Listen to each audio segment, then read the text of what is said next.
வணக்கம்.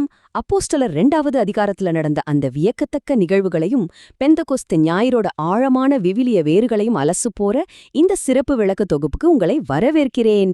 இன்னைக்கு வேத வசனங்களோட அடிப்படையில பெந்தகோஸ்தே நாளோட முழுமையான அர்த்தத்தை நாம புரிஞ்சுக்க போறோம். வாங்க உள்ளே போகலாம். சரி, நாம இன்னைக்கு என்னென்ன பார்க்க போறோம்னு ஒரு சின்ன அவுட்லைன் சொல்லிடுறேன். பலத்த காற்று வீசினதுல ஆரம்பிச்சு உலகளாவிய திருச்சபை எப்படி வெடிச்சு எழும்பிச்சுங்கிற வரைக்கும் இந்த 5 விஷயங்களை தான் நம்ம வரிசையா பார்க்க போறோம். முதல் பகுதி, அந்த மாபெரும் நிகழ்வு, காற்றும் நெருப்பும். அப்போஸ்தலர் 2ஆம் அதிகாரம் எடுத்த உடனேயே ஒரு பிரம்மாண்டமான உணர்வுபூர்வமான அனுபவத்தோட தான் தொடங்குது.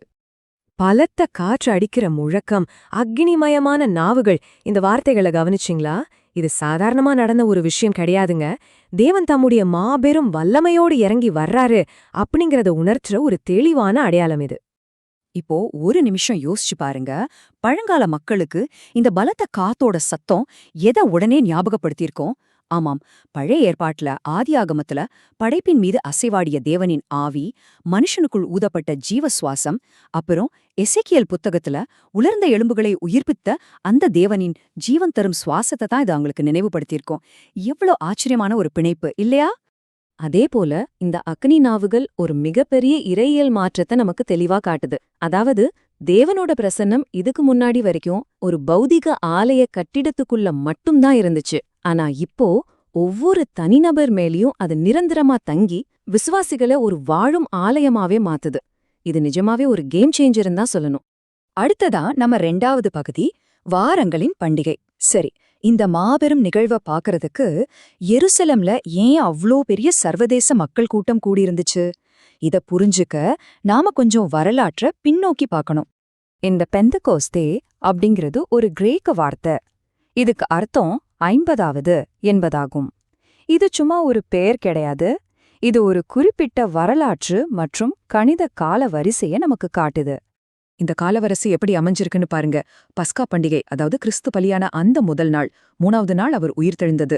அங்கிருந்து சரியா 50வது நாள் யூதர்கள் கோதுமை அறுவடையோட முதற் பலனை கொண்டு வந்து வாரங்களின் பண்டிகை, அதாவது ஷாவோட்டை கொண்டாடினாங்க. சரியா அதே நாள்ல தான் ஆவியானவர் ஊற்றப்படுகிறார். இன்னொரு டைமிங் பாத்தீங்களா?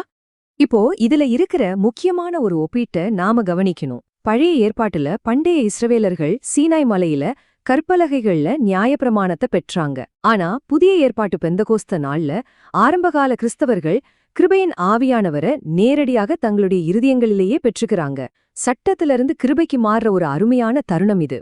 3வது பகுதி, இந்த எதிர்பாராத நிகழ்வுக்கு என்ன விளக்கம்னு பார்க்கலாம். இப்போ வரலாற்று பின்னணி ரெடி ஆயிடுச்சு, மக்களும் கூடிட்டாங்க. அங்க யாருமே எதிர்பார்க்காத ஒரு பழமொழி பேசும் அற்புதம் நடக்குது.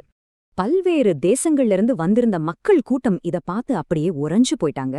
படிக்காத சாதாரண கலிலேயர்களான இவங்க உலகத்தோட பல மூலைகள்ல இருந்து வந்திருந்த மக்களோட சொந்த தாய்மொழிகள்ல தேவனை துதிச்சு பேசுறத கேட்டு அந்த சர்வதேச கூட்டமே திகைச்சு போய் நிக்குது. இது எப்படி சாத்தியம்னா உங்களுக்கு புரியல. இதுல ஒரு ஆழமான விஷயத்தை நீங்க கவனிக்கலாம். இது பண்டைய பாபேல் கோபுரத்துல நடந்த சாபத்தை அப்படியே தள்ளுகீழா மாத்துது. பாபேல்ல தேவன் மொழிகளை குழப்பி மக்களை சிதறடிச்சார், ஞாபகம் இருக்கா? ஆனா பெந்தகோஸ்தே நாள்ல நற்செய்தியை புரிஞ்சுக்கிறதுக்காக பல்வேறு மொழிகளை பயன்படுத்தி ஒட்டுமொத்த மனித குலத்தையும் ஒரே செய்தியின் கீழ் அவர் ஒன்றிணைக்கிறார். 4வது பகுதிக்கு வந்துட்டோம். பேதுருவின் வேதபூர்வமான பிரசங்கம்.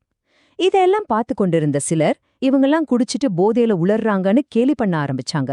அந்த நேரத்துல தான் பேதுரு முன்வந்து உண்மையை தெளிவுபடுத்துறதுக்காக ஒரு மாஸ்டர் கிளாஸ் பிரசங்கத்தை கொடுக்கிறார்.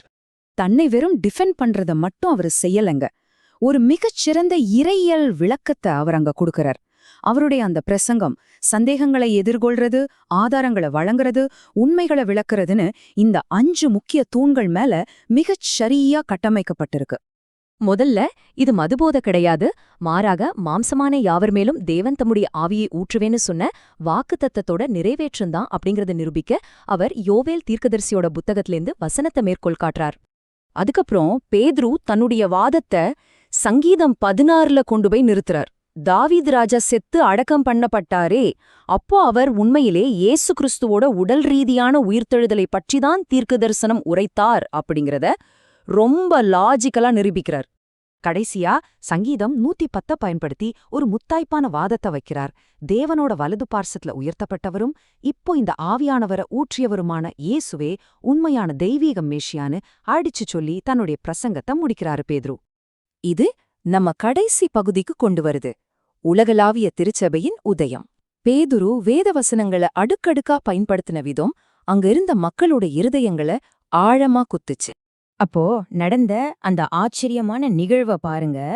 ஒரே நாள்ல ஒரே மத்திய வேளையில 3000 பேர் பேதுருவின் அழைப்பை ஏத்துக்கிட்டு ஞானஸ்நானம் பெற்று விசுவாசிகளோட கூட்டத்துல சேர்ந்தாங்க.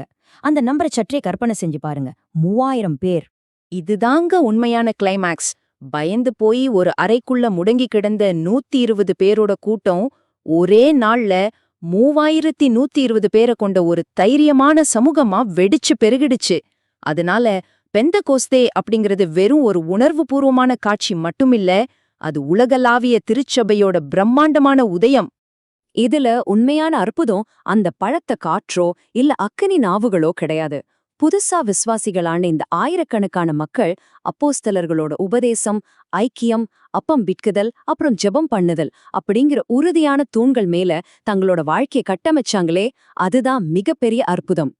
இந்த ஆழமான வேத விளக்க தொகுப்பை நம்ம முடிக்கும்போது நான் உங்கள ஒரு கேள்வியோட விட்டுட்டு போறேன். பரிசுத்த ஆவியானவரோட அந்த வல்லமையான பிரசன்னம் இன்னைக்கு உங்க சொந்த உலகத்துல ஒரு தைரியமான சாட்சியா வாழ உங்களை எப்படி உந்தி தழுது? இத பத்தி கண்டிப்பா சிந்திச்சு பாருங்க. அடுத்த பதிவில் சந்திப்போம்.